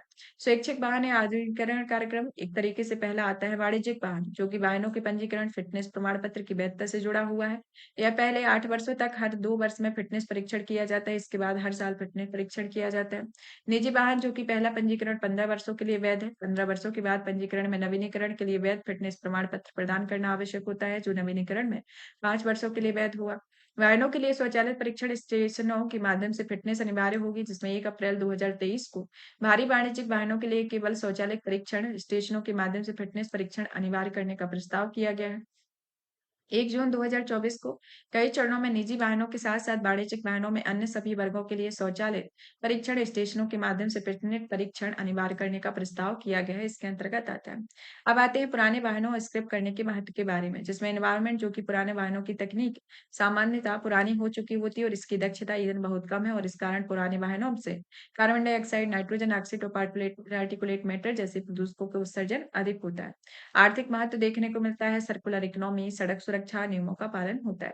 एक डेटा बैंक के बारे में जान लेते हैं, जो कि वाहन की स्क्रैपिंग की वर्तमान स्थिति के अकॉर्डिंग कि देश में 17 राज्यों और केंद्र शासित प्रदेशों में केवल 60 से अधिक पंजीकृत वाहन स्क्रैपिंग सुविधाएं और 12 राज्यों या केंद्र शासित प्रदेशों में 75 से अधिक स्वचालित परीक्षण स्टेशन इसमें कार्यरत है। देश में 21 राज्यों या केंद्र शासित प्रदेशों में जमा प्रमाण पत्रों के बदले खरीदे गए वाहन पर मोटर वाहनों पर छूट की घोषणा की गई और देश में 18 राज्यों या केंद्र शासित प्रदेशों में आरबीएसपी में स्क्रैपिंग के लिए वाहन लाने पर लंघित देनदारियों में माफी की घोषणा की गई है, तो इसके अंतर्गत आते हैं जो एक डेटा बैंक है। अब नेक्स्ट आते हैं आगे क्रिया, जैसे कि इसमें स्क्रैपिंग इंफ्रास्ट्रक्चर का निर्माण होना, वाहन स्क्रैपिंग प्रक्रिया को आसान बनाना, स्क्रैपिंग संबंधी कानूनों को सख्ती से लागू करना और एक जन जागरूकता कार्यक्रम के अंतर्गत इसके प्रसार करना होता है। नेक्स्ट आते हैं खनिज सुरक्षा भागीदारी वित्तीय नेटवर्क के बारे में, कि हाल ही में भारत संयुक्त राज्य अमेरिका के नेतृत्व वाले खनिज सुरक्षा भागीदारी वित्त नेटवर्क को शामिल किया गया है। भारत के इस कदम का उद्देश्य क्रिटिकल मिनरल्स की आपूर्ति श्रृंखलाओं को सुरक्षित करना है। इसके अंतर्गत देखा जाए तो यह एक तरीके से सुरक्षा भागीदारी वित्त नेटवर्क में भारत की भागीदारी क्रिटिकल खनिजों की आपूर्ति के लिए कई स्रोतों पर निर्भरता बढ़ाने और आपूर्ति को सुरक्षा बनाने का एक व्यापक योजना का उद्देश्य है। हिस्सा है। इसका उद्देश्य क्रिटिकल खनिजों के मामले में चीन पर निर्भरता को कम करना भी है और यह वर्तमान वैश्विक डिजिटल खनिज आपूर्ति श्रृंखला को चीन का प्रभुत्व रहा है। खनिज सुरक्षा भागीदारी वित्त नेटवर्क एक तरीके से एक पहल है, जो कि दुनिया भर में क्रिटिकल खनिज परियोजना का वित्त पोषण करने के लिए डिजाइन की गई एक संयुक्त वित्त पोषण संस्था है, जिसका लक्ष्य क्रिटिकल खनिजों के लिए विविध सुरक्षित सतत आपूर्ति श्रृंखलाओं को बढ़ावा देने के उद्देश्य से हिंद प्रशांत क्षेत्र और यूरोप के संस्थानों में एकजुट करना, उनके बीच सहयोग और मजबूत करना है। भाग लेने वाले संस्थानों के बीच सूचनाओं के आदान प्रदान और सह वित्त को बढ़ावा दिया जाता है। यह एक वैश्विक क्रिटिकल खनिज आपूर्ति श्रृंखलाओं को सतत विकास या निवेश को बढ़ावा देते हैं, जिसमें उत्पादन, खनन, प्रसंस्करण, पुनर्चक्रण, पुनर्प्राप्ति परियोजनाओं के निजी क्षेत्र की पूंजी जुटाना शामिल है। इसके सदस्य में कुल 14 सदस्य देश और यूरोपीय आयोग इसके सदस्य होते हैं। अब आते हैं क्रिटिकल मिनरल्स के बारे में, जो कि एक तरीके से एक खनिज वर्तमान में कई नवीनतम प्रौद्योगिकियों के उत्पादन और विकास के लिए अति महत्वपूर्ण होते हैं। जो वैश्विक स्तर पर इन खनिजों का उत्पादन बहुत कम होता है, इसलिए भू राजनीतिक वजहों से इनकी आपूर्ति में व्यवधान का खतरा बना रहता है। ये क्रिटिकल मिनरल्स जैसे कि लिथियम, कोबाल्ट, निकल, तांबा, रेयर अर्थ एलिमेंट्स इसके आते हैं। भारत सरकार ने भारत के लिए 30 क्रिटिकल मिनरल्स की सूची में जारी की हुई है, जिसमें खनिज आते हैं एंटीमनी, बेरिलियम, बिस्मथ, कोबाल्ट, तांबा, gallium, germanium, graphite, hafnium, indium, lithium, molybdenum, niobium, nickel, PGE, phosphorus, potash, rare earth elements, rhenium, silicon, strontium, टेनियम, tantalum, tellurium, tin, titanium, tungsten, vanadium, zirconium, selenium और कैडमियम आते हैं, तो इसके अंतर्गत आता है। अब आता है कि खनिज सुरक्षा साझेदारी के बारे में, जिसकी शुरुआत जो है 2022 में की गई। इसका उद्देश्य रणनीतिक रूप से महत्वपूर्ण खनिजों से संबंधित परियोजनाओं में सार्वजनिक और निजी क्षेत्र के निवेश को सुविधाजनक बनाना, ताकि क्रिटिकल खनिजों की अधिक सुरक्षित, विविध और सतत आपूर्ति श्रृंखलाओं का मदद करने में निर्माण करने में मदद मिल सके। अब आता है इसके सदस्य में 14 देश हैं और यूरोपीय संघ शामिल है। यह सभी सामूहिक रूप से वैश्विक सकल घरेलू उत्पाद में 50% से अधिक का प्रतिनिधित्व करता है। इसमें यूरोपीय आयोग और यूरोपीय संघ का प्रतिनिधित्व किया गया है। यह एक तरीके से खनिज भागीदारी द्वारा निवेश करने के लिए खनिज का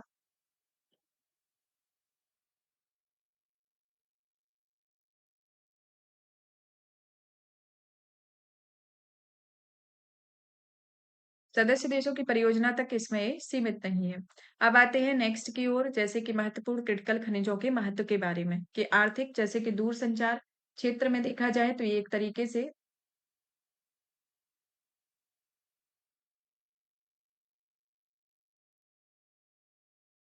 जैसे कि आर्थिक दूरसंचार, इलेक्ट्रिक वाहन और इलेक्ट्रॉनिक विनिर्माण जैसे उद्योगों का उपयोग किया जाता है। पर्यावरणीय महत्व में देखा जाए तो यह सौर पैनल, पवन टरबाइन और सेमीकंडक्टर जैसे नवीनीकरण ऊर्जा प्रौद्योगिकियों के लिए महत्वपूर्ण है। सुरक्षा, जैसे कि सटीक निर्देशित मिसाइल और विमान प्रौद्योगिकियों जैसी रक्षा विनिर्माण के लिए महत्वपूर्ण है। भारत में किए गए क्रिटिकल मिनरल्स की सुरक्षित आपूर्ति करने में चुनौतियां मौजूद है, जैसे कि सीमित घरेलू भंडारण, भू राजनीतिक तनाव, वैश्विक प्रतिस्पर्धा और आपूर्ति श्रृंखला में निहित कमियां, पर्यावरण संबंधी चिंताएं, रिसाइकलिंग अवसंरचना की कमी इसके अंतर्गत देखी जाती है। महत्वपूर्ण खनिजों को प्राप्त करने वाली पहले, जैसे कि खान एवं खनिज विकास विनिमय संशोधन अधिनियम 2023, जो कि यह 24 महत्वपूर्ण खनिजों के खनन की अनुमति देता है। खनिज विदेश इंडिया लिमिटेड, जो कि विदेशों में लिथियम, कोबाल्ट जैसे महत्वपूर्ण खनिज भंडारों की खोज और प्राप्ति का काम सौंपा गया है। पुनर्चक्रण और अर्बन माइनिंग, जैसे कि ये अपशिष्ट प्रबंधन नियम 2022 के तहत है। अंतर्राष्ट्रीय भागीदारी, जो कि quad critical and emerging technology working group के लिए महत्वपूर्ण खनिजों का सहयोग शामिल है। तकनीक के अंतर्गत देखा जाए तो यह समुद्रयान परियोजना का उद्देश्य हिंद महासागर के नितल महत्वपूर्ण खनिजों की खोज करना होता है। आगे की राय में देखा जाए तो यह क्रिटिकल मिनरल एक राष्ट्रीय संस्थान या उत्कृष्टता केंद्र की स्थापना करते हैं, जिसमें ऑस्ट्रेलिया के राष्ट्रमंडल वैज्ञानिक और औद्योगिक अनुसंधान संगठन की तर्ज पर खान मंत्रालय के तहत क्रिटिकल मिनरल्स के उत्कृष्टता केंद्र की स्थापना की जानी चाहिए, और इस क्रिटिकल मिनरल्स पर शोध, अन्वेषण, नवाचार पर ध्यान केंद्रित करने का कार्य सौंपा गया है। घरेलू प्रसंस्करण क्षमताओं को बढ़ावा दिया गया है। क्रिटिकल मिनरल से जुड़ी परियोजनाओं को शीघ्र मंजूरी देने के लिए ग्रीन चैनल भी शुरू किया गया है, जिसमें सख्त लेकिन दक्ष पर्यावरणीय और सामाजिक प्रभाव आकलन प्रक्रिया की व्यवस्था की जानी चाहिए। क्रिटिकल मिनरल पुनर्प्राप्ति के लिए सर्कुलर इकोनॉमी को बढ़ावा दिया गया है। टर्बन माइनिंग के बारे में भी जान लेते हैं कि यह एक तरीके से अपशिष्ट से उपयोग सामग्री प्राप्त करने की प्रक्रिया होती है, और ये अपशिष्ट या लैंडफिल में फेंक दिए जाते हैं और उनका भस्मीकरण कर दिया जाता है। सामान्य धातु के और प्लास्टिक के साथ साथ दुर्लभ लेकिन मूल्यवान तत्व भी इसके अंतर्गत शामिल होते हैं। नेक्स्ट आते हैं भारत के इस्पात क्षेत्र के बारे में। तो इसमें इस्पात क्षेत्र को पढ़ने के पहले इसके डेटा को जान लेते हैं कि 140.8 मीट्रिक टन भारत दुनिया का इस्पात का दूसरा सबसे बड़ा उत्पादक देश है। प्रथम स्थान पर चीन आता है 2023-24 में 97.7 किलोग्राम भारत में प्रति व्यक्ति फिनिश्ड स्टील की खपत है। चीन और संयुक्त राज्य अमेरिका के बाद भारत विश्व में इस्पात का तीसरा सबसे बड़ा उपभोक्ता देश है। हाल ही में केंद्र सरकार ने 2034 तक 500 मिलियन टन घरेलू इस्पात उत्पादन का लक्ष्य निर्धारित किया है। भारत ने इस्पात के लक्ष्य के बारे में देखा जाए तो पारंपरिक रूप से इस्पात के का शीर्ष स्थान रहा है, और यह औद्योगिकरण के प्रमुख कारकों में शामिल है। इस्पात लोहे और कार्बन की एक मिश्र धातु होती है, जिसमें कार्बन की मात्रा 2% से कम, मैंगनीज की मात्रा 1%, आंशिक मात्रा में सिलिकॉन, फास्फोरस, सल्फर और ऑक्सीजन शामिल होते हैं, और कार्बन की मात्रा अधिक होने पर इसे कास्ट आयरन भी कहा जाता है। भारत में इस क्षेत्र का विकास घरेलू स्तर पर कच्चे माल की उपलब्धता से प्रेरित है, जैसे कि लोहे एक्स का पांचवा सबसे बड़ा भंडार है। सस्ता श्रम, जैसे कि पश्चिम बंगाल में दुर्गापुर, अवसंरचना विकास में वृद्धि, फलते फूलते ऑटोमोबाइल क्षेत्र को रेलवे आदि आते हैं। भारत में इस्पात उद्योग के विकास में प्रेरित करने वाले अन्य कारक, जैसे कि जल की उपलब्धता, जैसे स्वर्ण रेखा नदी के निकट जमशेदपुर में टाटा स्टील, बाजारों में निकटता, जैसे कि छत्तीसगढ़ में भिलाई संयंत्र, तो परिवहन साधन की उपलब्धता, जैसे कि विशाखापट्टनम बंदरगाह के पास आंध्र प्रदेश के विजाग स्टील प्लांट आता है। भारत में इस्पात के समक्ष प्रमुख चुनौतियां क्या हैं, जैसे कि पूंजी की कमी होना, लॉजिस्टिक की उच्च लागत इसके अंतर्गत देखने को मिलना, कच्चे माल की कमी होना, प्रति व्यक्ति खपत कम होना, इस्पात उत्पादन बहुत अधिक ऊर्जा की जरूरत देखने को मिलती है, निर्यात में चुनौतियां इसके अंतर्गत आती हैं। अब इस्पात क्षेत्र के इंपोर्टेंस, जैसे कि प्रकृति का मापन, जो कि एक तरीके से कच्चा माल और मध्यवर्ती उत्पाद है, जिसमें उत्पादन और खपत के अक्सर आर्थिक विकास की प्रकृति को मापा जाता है। आर्थिक महत्व देखने को मिलता है, जिसमें इसका योगदान लगभग 2% है। अवसंरचना संबंधी विकास, सड़क, इस्पात सड़क, पुल, हवाई अड्डे, रेलवे, आवास जैसी अवसंरचना परियोजना के लिए महत्वपूर्ण सामग्री है। रोजगार के अवसर जैसे कि इस्पात की मांग में वृद्धि से रोजगार के अवसर में 6.8 गुना और औद्योगिक उत्पादन में 1.4 गुना वृद्धि होती है। इस्पात क्षेत्र में बढ़ावा देने के लिए सरकार की पहले जैसे कि राष्ट्रीय इस्पात नीति 2017, जिसका लक्ष्य 2030 से 31 में इस्पात में उत्पादन को बढ़ावा देकर 300 मिलियन टन करना और प्रति व्यक्ति इस्पात खपत को बढ़ाकर 160 किलोग्राम तक करना है। मेक इन इंडिया पहल के साथ पीएम गति शक्ति स्टार राष्ट्रीय मास्टर प्लान है, जिसके अंतर्गत इसे इस्पात को बढ़ावा देने, रेलवे, रक्षा, आवास जैसे प्रमुख क्षेत्रों की मांग को बढ़ावा देने के लिए प्रयास किया गया है। स्पेशलिटी स्टील हेतु उत्पादन से समृद्ध प्रोत्साहन योजना, जिसका उद्देश्य भारत में स्पेशलिटी इस्पात के उत्पादन में बढ़ावा देना और पूंजी निवेश आकर्षित करने में आयात को कम करना है। मिशन पूर्वोदय, जो कि कोलकाता में एकीकृत इस्पात हब की स्थापना के माध्यम से पूर्वी भारत, उड़ीसा, झारखंड, छत्तीसगढ़, पश्चिम बंगाल, आंध्र प्रदेश के त्वरित विकास के लिए शुरू किया गया। संशोधित इस्पात आयात निगरानी प्रणाली, जो कि इसका उद्देश्य इस्पात के आयात की अधिक प्रभावी तरीके से निगरानी करना, घरेलू इस्पात उद्योग को प्रभावित करने वाले समस्याओं का समाधान करना है। उदाहरण के तौर आगे की राय में देखा जाए कि इसमें सुझाव दिए गए हैं कि इस्पात उद्योग में डीकार्बोनाइजेशन के लिए जरूरी नीतियां तैयार करना, जिससे कार्बन फुटप्रिंट कम करके इलेक्ट्रिक आर्क फर्नेस और ग्रीन और हाइड्रोजन जैसे स्वच्छ प्रौद्योगिकियों के निवेश की करने की आवश्यकता है। एडवांस प्रौद्योगिकी जैसे दक्षता और उत्पादन की गुणवत्ता में सुधार करके अनुसंधान और विकास को बढ़ावा दिया जा सके। नेक्स्ट आते हैं इस्पात क्षेत्र को कार्बन मुक्त बनाना चाहिए। इसके संदर्भ में देखा जाए तो इस्पात और भारी उद्योग मंत्री ने भारत में इस्पात क्षेत्र को हरित बनाना रोड मैप और कार्य योजना रिपोर्ट जारी की है। यह रिपोर्ट मंत्रालय 14 टास्क फोर्स की सिफारिशों के आधार पर तैयार किया गया है। हरित इस्पात जो है, भारत सरकार ने ग्रीन इस्पात को स्पष्ट रूप से परिभाषित नहीं किया है, जो कि आमतौर पर जीवाश्म ईंधन का उपयोग किए बिना इस्पात के उत्पादन को स्टील ग्रीन स्टील यानी कि हरित इस्पात कहा जाता है। भारतीय इस्पात क्षेत्र की CO2 उत्सर्जन तीव्रता 2005 में कच्चे इस्पात में 3.1 टन कार्बन डाइऑक्साइड का उत्सर्जन होता था, जो 2022 में घटकर लगभग 2.5 टन CO2 हो गया है। इस्पात क्षेत्र में कार्बन मुक्त करने के लिए शुरू की गई पहलें जैसे कि परफॉर्म अचीव एंड ट्रेड योजना, जो कि एक राष्ट्रीय वर्धित ऊर्जा दक्षता मिशन का हिस्सा है और यह योजना इस्पात उद्योग को ऊर्जा की खपत कम करने के लिए प्रोत्साहित करती है। इस्पात स्क्रैप रिसाइकलिंग नीति 2019, राष्ट्रीय ग्रीन हाइड्रोजन मिशन, जिसमें ग्रीन हाइड्रोजन को बढ़ावा देने के लिए पायलट परियोजना के तहत बजट का 30% हिस्सा आवंटित किया गया। कार्बन क्रेडिट ट्रेडिंग योजना, जिसमें का उद्देश्य विभिन्न सेक्टर्स में ग्रीन हाउस गैसों के उत्सर्जन को कम करना है या रोकने के लिए भारतीय व्यवस्था में इस्पात क्षेत्र सहित कार्बन क्रेडिट सर्टिफिकेट व्यापार तंत्र के माध्यम से उत्सर्जन का मूल्य निर्धारण करना होता है। अब आते हैं भारत के डेयरी सहकारी क्षेत्र के बारे में। यह जो क्षेत्र है, इसे केंद्रीय सहकारिता मंत्रालय ने श्वेत क्रांति 2.0 के मानक संचालन प्रक्रिया जारी की है, जिसका उद्देश्य भारतीय डेयरी सहकारी क्षेत्र में बदलाव लाना है। चलिए तो जान लेते हैं भारत में जो डेयरी क्षेत्र की स्थिति क्या है, इसके डेटा बैंक को। कि विश्व में कुल उत्पादन जो कि दूध का भारत में योगदान 25% और साथ ही वैश्विक स्तर पर दूध के उत्पादन में भारत पहले नंबर पर आता है। देश की जीडीपी में डेयरी क्षेत्र का उत्पादन लगभग 5% है। डेयरी उद्योग में लगभग 8 करोड़ परिवारों को आजीविका प्रदान करता है और यह डेयरी क्षेत्र में महिलाओं की भागीदारी 70% से अधिक है। तो ये आपका डेटा बैंक है जो आपको याद रखना है। अब जान लेते हैं कि श्वेत क्रांति 2.0 की जो मानक संचालन प्रक्रिया जारी की गई है, इसके उद्देश्य क्या है। जैसे इसका उद्देश्य में पहला आता है कि अगले 5 वर्षों में दूध की खरीद 50% की वृद्धि करना और 2029 तक डेयरी सहकारी समितियों में दूध की खरीद को बढ़ाकर 1000 लाख किलोग्राम प्रतिदिन तक हो जाने का अनुमान है। महिला कृषकों को सशक्त बनाना, जिससे डेयरी क्षेत्र में रोजगार सृजन के माध्यम से महिलाओं को आत्मनिर्भर और सशक्त बनाकर कुपोषण के खिलाफ लड़ाई और उनकी भूमिका को बढ़ाकर उन्हें सशक्त बनाया जा सके। डेयरी संबंधी अवसंरचनाओं को मजबूत बनाना, एनपीडीटी के तहत डेयरी अवसंरचना को मजबूत करने के लिए गांव के स्तर पर दूध खरीद प्रणाली, गुणवत्तापूर्ण दूध खरीद हेतु मिल्क लीचिंग चिलिंग प्लांट स्थापित करने के लिए वित्तीय सहायता प्रदान करना, डेयरी निर्माण को बढ़ावा देना, वित्तीय समावेशन होना, जो कि सहकारी समितियों के बीच सहयोग पहल का राष्ट्रव्यापी स्तर पर विस्तार करने की घोषणा भी की गई है। अब आते हैं श्वेत क्रांति के बारे में। श्वेत क्रांति जो है, देश में इसे 1970 में ऑपरेशन फ्लड कार्यक्रम के साथ इसकी शुरुआत की गई थी। यह एक डेयरी विकास कार्यक्रम है जिसमें भारत को दूध उत्पादन में आत्मनिर्भर बनाने के लिए शुरू किया गया है। ऑपरेशन फ्लड जो है, भारत में राष्ट्रीय डेयरी विकास बोर्ड द्वारा संचालित किया गया और यह विश्व का सबसे बड़ा दुग्ध विकास कार्यक्रम है। इसका नेतृत्व डॉक्टर वर्गीज कुरियन के द्वारा किया गया और भारत में श्वेत क्रांति के जनक के रूप में इन्हें जाना जाता है। डॉक्टर वर्गीज कुरियन की जयंती यानी कि 26 नवंबर को राष्ट्रीय दुग्ध दिवस के रूप में मनाया जाता है। ऑपरेशन फ्लड निम्नलिखित 3 चरणों पर लागू होता है, जैसे कि चरण फर्स्ट है, जो कि 1970 से 1980 के बीच है, जिसके तहत देश में 18 प्रमुख मिल्क सीड्स या 4 शहरों दिल्ली, मुंबई, कोलकाता, चेन्नई को जोड़ा गया है।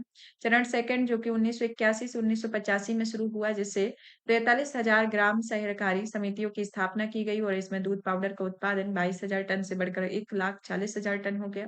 चरण थर्ड के अंतर्गत 1985 से 1986 के अंतर्गत देखा जाए तो इसमें 30,000 नई सहकारी समितियों की स्थापना की गई। साथ ही पशु स्वास्थ्य क्षेत्र में अनुसंधान एवं विकास पर जोर दिया गया, तो इसके अंतर्गत आता है। अब आता है कि श्वेत क्रांति की उपलब्धियां, जैसे कि आत्मनिर्भरता को बढ़ावा देकर दूध का सबसे बड़ा उत्पादक देश बनाने में सहायक, सहकारी व्यवस्था की स्थापना करने में, किसानों की सामाजिक आर्थिक स्थिति में सुधार होना, दूध की दक्षता पूर्वक आपूर्ति के लिए राष्ट्रीय दूध ग्रिड बनाया जाना, क्रॉस ब्रीडिंग के माध्यम से दुधारू पशुओं की गुणवत्ता में सुधार होना, बिचौलियों को समाप्त करके उत्पादकों के लिए अधिक मूल्य सुनिश्चित किया जाना और डेयरी क्षेत्र में आधुनिकीकरण कर 10 मिलियन किसानों को आत्मनिर्भर बताना, जो कि श्वेत क्रांति की उपलब्धियों के संदर्भ में आता है। अब आता है कि डेयरी क्षेत्र में सहकारिता यानी कि कोऑपरेटिव के इम्पोर्टेंस के बारे में, जैसे कि किसानों को आर्थिक सशक्तिकरण को बढ़ावा देना। क्या मूल नंदिनी जैसी सहकारी संस्थानों किसानों में आर्थिक असमानता को कम करते हुए धन का समान रूप से वितरण सुनिश्चित करना, बाजार तक पहुंच करना सुनिश्चित करना, महिला सशक्तिकरण को समर्थन देना, वित्तीय समावेशन को बढ़ाना और संकट से निपटने की क्षमता और जोखिम न्यूनीकरण को मजबूत करना होता है। अब आते हैं कि भारत के डेयरी सहकारी समितियों की समक्ष चुनौतियों के बारे में। इसमें आती हैं कि महाराष्ट्र, गुजरात, केरल के कुछ हिस्सों में सफल सहकारी मॉडल देखे गए, जो देश के अन्य राज्यों में सहकारी मॉडल अधिक सफल नहीं रहा है, जिसके प्रमुख कारण है जैसे कि वित्त पोषण का होना, मिल्क मेड बनाने में बाधाएं होना, डेयरी किसानों या दुग्ध उत्पादकों की समक्ष चुनौतियां, उपभोक्ता प्राथमिकता और बाजार के ट्रेंड इसमें बदलाव देखने को मिलते हैं। अब आते हैं कि डेयरी क्षेत्र को मजबूत करने के लिए शुरू की गई पहले, जैसे पहली आती है राष्ट्रीय गोकुल मिशन। यह मिशन जो है वह गाय की देशज नस्लों में विकास और संरक्षण को बढ़ावा देने के लिए लागू की गई है। राष्ट्रीय डेयरी विकास कार्यक्रम, इसका उद्देश्य दूध और दूध से निर्मित उत्पादों की गुणवत्ता को बढ़ाना, डेयरी से संबंधित आधारभूत अवसंरचनाओं को मजबूत करके दूध की संगठित खरीद की हिस्सेदारी बढ़ाना, पशुधन स्वास्थ्य और रोग नियंत्रण कार्यक्रम, जिसका उद्देश्य रोग निरोधी टीकाकरण कार्यक्रम के माध्यम से पशुओं के स्वास्थ्य में सुधार करना, पशुपालन अवसंरचना विकास निधि, जिसका उद्देश्य उद्यमियों, निजी कंपनियों द्वारा डेयरी प्रसंस्करण और मूल्य संवर्धन अवसंरचना स्थापित करने के लिए निवेश को प्रोत्साहित करना, किसान क्रेडिट कार्ड, जिसके तहत पशुपालन और डेयरी के विकास कार्यक्रमों में विकास में आसानी से और कम ब्याज दर पर ऋण उपलब्ध कराया जाता है, इसके अंतर्गत आता है। अब इसमें देखा जाए तो यह सहकारी समितियों को अधिक प्रभावी और दक्ष प्रतिस्पर्धी बनाने के लिए कुछ पहले अपनाई गई, जैसे कि तकनीकों को अपनाना, जिसमें सूचना प्रौद्योगिकी को अपनाने में बढ़ावा देना चाहिए। दुग्ध का दक्षता पूर्वक प्रसंस्करण होना, जैसे गुणवत्ता और सुरक्षा पर ध्यान देना, कोल्ड चेन इंफ्रास्ट्रक्चर का डेवलप करना, ब्रांड निर्माण और प्रचार इसमें आवश्यक है। निर्यात को बढ़ावा देने के लिए एक प्रतिस्पर्धात्मक होना, व्यावसायिक नजरिया रखना, मुक्त व्यापार समझौते से बाहर रखना और निष्कर्ष के तौर पर देखा जाए तो यह सहकारी मॉडल लाभ उठाकर भारत का डेयरी क्षेत्र में अपनी पूर्ण क्षमता को प्राप्त कर सकता है। इससे भारत को वैश्विक स्तर पर डेयरी उत्पादों का अग्रणी निर्यातक बनाया जा सकता है। अब आते हैं संक्षिप्त सुर्खियों के ओर, यानी कि न्यूज इन शॉर्ट्स। जैसे में पहला आता है वित्तीयकरण, यानी कि फाइनेंशियलाइजेशन, जो कि एक तरीके से मुख्य आर्थिक सलाहकार के अनुसार भारत को अति वित्तीयकरण के प्रति सतर्क रहने की आवश्यकता है। वित्तीयकरण एक तरीके से ऐसी प्रक्रिया होती है जो वित्तीय बाजार और वित्तीय संस्थानों और वित्तीय अभिजात वर्ग का आर्थिक नीतियों और आर्थिक परिणामों के प्रभाव में स्थापित करता है। वित्तीय मध्यवर्ती और प्रौद्योगिकियां हमारे दैनिक जीवन पर काफी प्रभाव डालते हैं। ऐसे समझा जा सकता है कि पारंपरिक रूप से भौतिक परिसंपत्तियों जैसे रियल एस्टेट, स्वर्ण आदि की बजाय वित्तीय परिसंपत्तियों जैसे म्यूचुअल फंड में निवेश किया जाना होता है। वित्तीयकरण को बढ़ावा देने वाले कारक, जैसे कि खर्च करने की बढ़ती क्षमता के साथ मध्यम वर्ग का उदय होना, लोगों में मुद्रास्फीति के कारण फिक्स डिपॉजिट की तुलना में अन्य विकल्पों से अधिक रिटर्न हासिल करने की इच्छा, सरकार द्वारा फाइनेंशियल इंस्ट्रूमेंट को दिए जा रहे प्रोत्साहन, डिजिटलीकरण और वित्तीय समावेशन का बढ़ता स्तर इसके अंतर्गत होता है। अति वित्तीकरण की चिंता के विषय आखिर क्यों है? जैसे कि असमानता में वृद्धि होना, अर्थव्यवस्था की कार्यप्रणाली का नकारात्मक प्रभाव होना, आम लोगों द्वारा ऋण देने में वृद्धि और नीतियों के प्रतिकूल प्रभाव देखने को मिलती है। नेक्स्ट आता है ईएसीपीएम, एक वर्किंग पेपर के अनुसार 1947 के बाद खाद्य पर औसत घरेलू व्यय का आधा हो गया है। इसके बारे में कि हाल ही में प्रधानमंत्री की आर्थिक सलाहकार परिषद ने भारत में खाद्य उपभोग में परिवर्तन और नीतिगत निहितार्थ घरेलू उपभोग व्यय सर्वेक्षण 2022-23 और 2011-12 का एक व्यापक विश्लेषण शीर्षक वाले पेपर को उजागर किया है, जिसके अंतर्गत कुछ जैसे कि क्षेत्रीय भिन्नता देखने को मिली है, ग्रामीण परिणाम, शहरी क्षेत्र में व्यय देखने को मिला है, प्रसंस्करण, खाद्य पदार्थ उद्योग, पोषक तत्व और आहार विविधता देखने को मिलती है, जो कि बदलते उपभोग पैटर्न के कारण नीतिगत निहितार्थ है, जैसे कि सरकार ने विविध खाद्य पदार्थों, मुख्य रूप से फलों, सब्जियों, प्रमुख स्रोत आधारित खाद्य पदार्थों आदि के उत्पादन को बढ़ावा देने में नीतियों पर ध्यान केंद्रित करना चाहिए। कृषि संबंधी नीतियों में अनाज के अलावा अन्य खाद्य पदार्थों पर भी ध्यान केंद्रित करना चाहिए, जिसमें अनाज की खपत कम हो और न्यूनतम समर्थन जैसे समर्थनकारी उपाय जो अनाज संबंधी फसलों को लक्षित करते हो किसानों को केवल सीमित लाभ प्रदान करेंगे, इसके अंतर्गत आता है।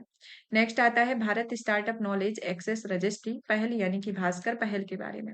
यह जो पहल है एक तरीके से एक महत्वपूर्ण प्लेटफॉर्म के रूप में कार्य करता है, स्टार्टअप और निवेशकों सहित उद्यमशीलता इकोसिस्टम के भीतर प्रमुख हितधारकों के बीच एक सहयोग को केंद्रीकृत सुव्यवस्थित और बढ़ाने के लिए तैयार किया गया और इसे वाणिज्य और उद्योग मंत्रालय की ये पहल है। और इसका प्राथमिक लक्ष्य स्टार्टअप इकोसिस्टम के तहत हितधारकों में विश्व की सबसे बड़ी डिजिटल रजिस्ट्री बनाना है और स्टार्टअप कार्यक्रम के अंतर्गत इस पहल को संचालित किया गया है।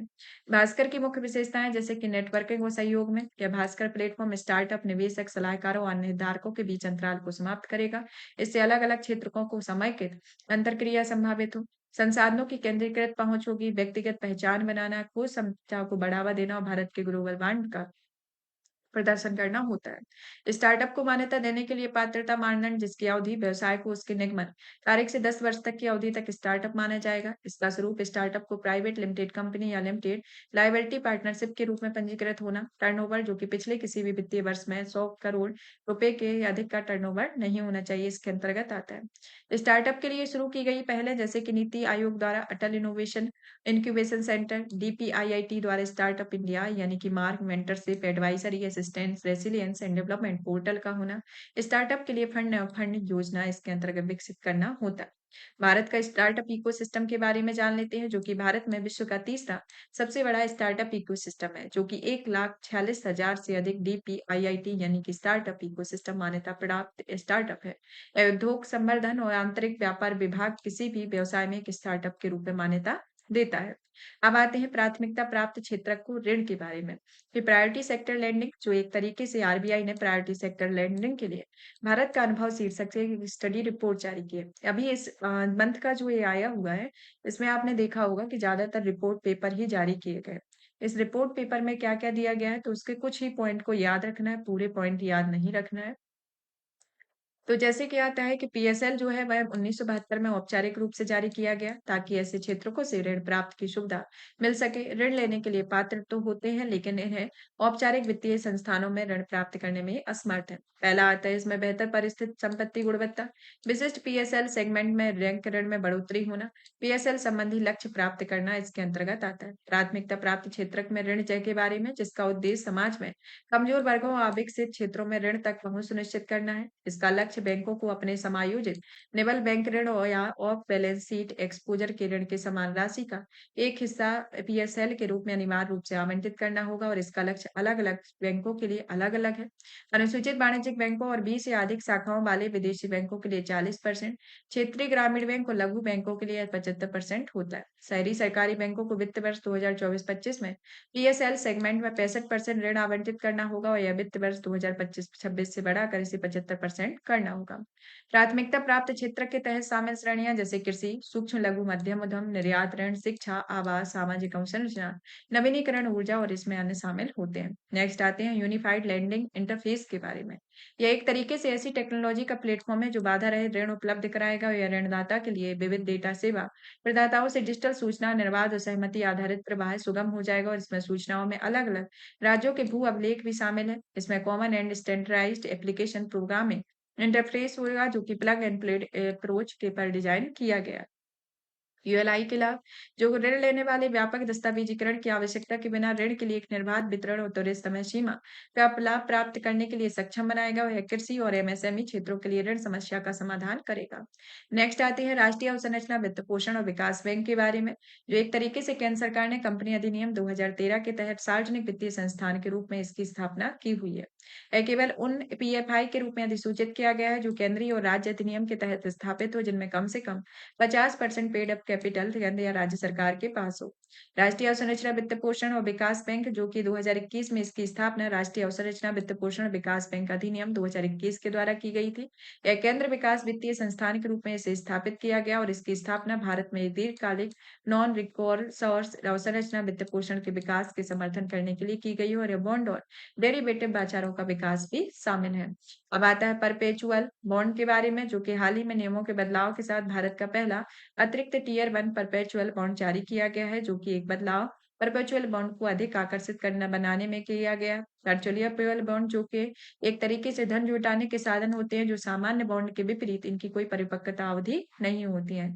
नेक्स्ट आते हैं विंडफॉल टैक्स के बारे में, जो कि केंद्र ने घरेलू स्तर पर उत्पादित कच्चे तेल पर विंडफॉल टैक्स को कम कर दिया है। विंडफॉल टैक्स जो है एक तरीके से सरकारों द्वारा कुछ ऐसे उद्योगों पर लगाया जाने वाला कर होता है जो अनुकूल आर्थिक परिस्थितियों के कारण औसत से काफी अधिक लाभ कमाते हैं। इसका उद्देश्य अतिरिक्त लाभ को एक क्षेत्र में पुनर्वितरित करके एक व्यापक सामाजिक कल्याण के लिए धन जुटाना होता है। नेक्स्ट आते हैं कृषि अवसंरचना कोष की ओर, जो कि केंद्रीय मंत्रिमंडल ने कृषि अवसंरचना कोष के तहत वित्त पोषण की सुविधा वाली केंद्रीय क्षेत्र की योजना में प्रगतिशील विस्तार को मंजूरी दी है और इसका उद्देश्य इस योजना में अधिक आकर्षक, प्रभावशाली और समावेशी बनाना होता है। कृषि अवसंरचना कोष का हालिया विस्तार में मुख्य बिंदु जैसे कि व्यवहारिक कृषि परिसंपत्तियां होना, एकीकृत प्रसंस्करण सुविधाएं प्रधानमंत्री कुसुम घटक के अंतर्गत आते हैं। और इसमें आते हैं अब कृषि अवसंरचना कोष के बारे में, जो कि फसल कटाई के बाद फसलों के प्रबंधन हेतु अवसंरचना निर्माण और सामुदायिक कृषि परिसंपत्तियों के निर्माण हेतु एक व्यवहार्य परियोजनाओं में निवेश के माध्यम से दीर्घावधि हेतु ऋण दिया जाता है और इस ऋण में ब्याज छूट और क्रेडिट गारंटी सहायता दी जाती है, जिसमें 1 लाख करोड़ रुपए का ऋण प्रदान किया जाता है और यह ऋण जो है वह प्रति वर्ष 3% की ब्याज छूट दी जाती है, जिसमें 2 करोड़ रुपए के ऋण की गारंटी कवरेज CGTMSE के तहत दिया गया है। भारत में कृषि अवसंरचना से जुड़ी समस्याएं जैसे कि अपस्ट्रीम उत्पादन और प्रारंभिक प्रसंस्करण समस्याएं, जो कि सिंचाई के लिए अधिक अवसंरचनाएं मौजूद नहीं है, जिसमें 51% कृषि सिंचाई के लिए वर्षा पर निर्भर है और बड़े पैमाने पर इनका मशीनीकरण नहीं हो सका है। डाउन स्ट्रीम यानी कि फसल कटाई के पश्चात प्रबंधन और प्रसंस्करण के वितरण की समस्या है, जो कि सुविधाओं की कमी और आपूर्ति श्रृंखला के प्रबंधन दक्षता में अभाव और बाजार के उतार चढ़ाव के बारे में सही जानकारी नहीं होने पर कॉप वेव परिघटना देखी जाती है, इसके अंतर्गत आता है। अब आता है स्पाइसजेट योजना के बारे में, जिसे हाल ही में केंद्रीय वाणिज्य एवं उद्योग मंत्रालय के द्वारा इस योजना को मंजूरी दी है। इस योजना के पूरे नाम को जाने की यह तरीके से निर्यात विकास के प्रगतिशील अभिनव सहयोगात्मक हस्तक्षेप के माध्यम से मसाला क्षेत्र में संधारणीयता के लिए स्पाइसी बोर्ड का योजना है। इसका उद्देश्य इलायची की खेती के विस्तार करना तथा छोटी और बड़ी इलायची की उत्पादकता को बढ़ावा देना, निर्यात संवर्धन करना, क्षमता निर्माण करना और हितधारकों के कौशल विकास करना होता है। इसके अंतर्गत देखा जाए तो इसकी कुछ पहल है, जैसे कि इसमें घटक शामिल है कि इलायची की खेती की उत्पादकता में सुधार करना, फसल कटाई की गुणवत्ता उन्नयन, बाजार विस्तार के प्रयास करना। तो ये आपका उद्देश्य के अंतर्गत इसको पूरा रेखांकित किया गया। इस योजना का कार्यान्वयन जो है वह 15वें वित्त आयोग की शेष अवधि 2023-24 से 2025-26 के अंतर्गत इसमें किया गया है। अब आते हैं इसमें अब जान लेते हैं इलायची के बारे में। इलायची जो है एक तरीके से व्यावसायिक खेती है, जो कि ड्राई फ्रूट्स या कैप्सूल के लिए की जाती है। या छोटी इलायची जो है वह दक्षिण भारत में पश्चिमी घाट के सदाबहार वनों की एक स्थानिक प्रजाति है। छोटी इलायची के प्रमुख घटक जैसे केरल, कर्नाटक, प्रमुख उत्पादक केरल, कर्नाटक, तमिलनाडु है और इसकी अनुकूल दशाएं जैसे कि घने छायादार क्षेत्र होना, अम्लीय बनी दोमट मृदा होना, अनुकूल ऊंचाई 600 से 1200 मीटर की ऊंचाई पर ही पाई जाती है और पर्याप्त जल निकासी की व्यवस्था देखने को मिलती है। बड़ी इलायची जो कि पूर्वोत्तर भारत में, नेपाल में, भूटान में, उपहिमालयी क्षेत्र में पाई जाती है और इसकी अनुकूल दशाओं में 200 दिन जैसे कि 3000 से 3500 मिलीमीटर औसत वर्षा उपयुक्त होती है और तापमान 6 से 30 डिग्री सेल्सियस के बीच होता है। स्पाइसेस बोर्ड ऑफ इंडिया, जो कि कोचीन केरल में है, इसकी उत्पत्ति बोर्ड अधिनियम 1986 के तहत 1987 में की गई है। वाणिज्य और उद्योग मंत्रालय के अंतर्गत है और यह एक स्वायत्त निकाय है, जहां पर 52 अनुसूचित मसालों के निर्यात संवर्धन और इलायची यानी कि छोटी और बड़ी इलायची के लिए जिम्मेदार होते हैं। तो ये इसके बारे में आता है। नेक्स्ट आता है नागर विमानन पर दिल्ली घोषणा पत्र के बारे में, कि हाल ही में दूसरा एशिया प्रशांत मंत्री स्तरीय सम्मेलन संपन्न हुआ है। इस सम्मेलन की समाप्ति पर दिल्ली घोषणा पत्र को सर्वसम्मति से स्वीकार किया गया है और यह अंतर्राष्ट्रीय नागर विमानन संगठन की 180वीं वर्षगांठ मना रहा है। इसका आयोजन भारत के नागर विमानन मंत्रालय व ICAO के द्वारा किया गया। इसकी प्रतिबद्धताओं में आता है कि यह नागर विमानन एशिया और प्रशांत क्षेत्र में मंत्री स्तरीय घोषणा है, जिसमें पत्र की पुष्टि या बीजिंग में राज्य सुरक्षा कार्यक्रम और एशिया प्रशांत में निर्बाध वायु नेविगेशन सेवा योजना के कार्यान्वयन को आगे बढ़ाता है। विमानन सुरक्षा और संरक्षा से संबंधित है, लैंगिक समानता से संबंधित है, विमानन पर्यावरण और संरक्षण के संदर्भ में आता है। अब आता है कि अंतर्राष्ट्रीय नागर विमानन संगठन के बारे में, जिसका मुख्यालय मॉन्ट्रियल कनाडा में है। इसकी उत्पत्ति शिकागो कन्वेंशन के आधार पर 1944 में स्थापित किया गया था। यह संयुक्त राष्ट्र की एक विशेष एजेंसी है, जिसमें टोटल 193 देश है, जिसमें भारत भी इसमें शामिल है। यह वैश्विक नागर विमानन प्रणाली का सतत विकास इसमें हासिल किया हुआ है। इसके अंतर्गत प्रमुख समझौते जैसे कि यह अंतर्राष्ट्रीय विमानन हेतु कार्बन ऑफसेटिंग और न्यूनीकरण योजना दीर्घकालिक आकांक्षी लक्ष्य इसका रहा है। अब आते हैं भारत में नागर विमानन क्षेत्र, जो कि भारत में तेजी से बढ़ता विमानन बाजार, वर्तमान में डोमेस्टिक सेगमेंट में तीसरा सबसे बड़ा बाजार है। तो भारत में विमानों की संख्या 800 से अधिक है और हवाई अड्डों की संख्या तेजी से बढ़कर 157 हो गई है। लैंगिक समानता भारत में 15% पायलट महिलाएं और वैश्विक औसत का 5% रही है। और इसमें विमान क्षेत्र की योजनाएं जैसे कि क्षेत्रीय संपर्क योजना, पूरे देश का आम नागरिक डिजी यात्रा, कार्बन न्यूट्रल को प्राथमिकता देने के लिए ग्रीनफील्ड हवाई अड्डा नीति 2008 आदि इसके अंतर्गत ही शुरू की गई है। तो ये आता है। तो यहाँ पर देखा जाए तो हमारा इसका तीसरा लेक्चर कंप्लीट होता है, जिसमें हमने इकोनॉमी के बारे में पढ़ा। अभी हमारा चौथा लेक्चर आता है, जो आपको नेक्स्ट क्लास में कंप्लीट कराया जाएगा। तब तक आप इस सेशन को ज़्यादा से ज़्यादा शेयर करें, वीडियो को लाइक करें, चैनल को सब्सक्राइब करें। धन्यवाद।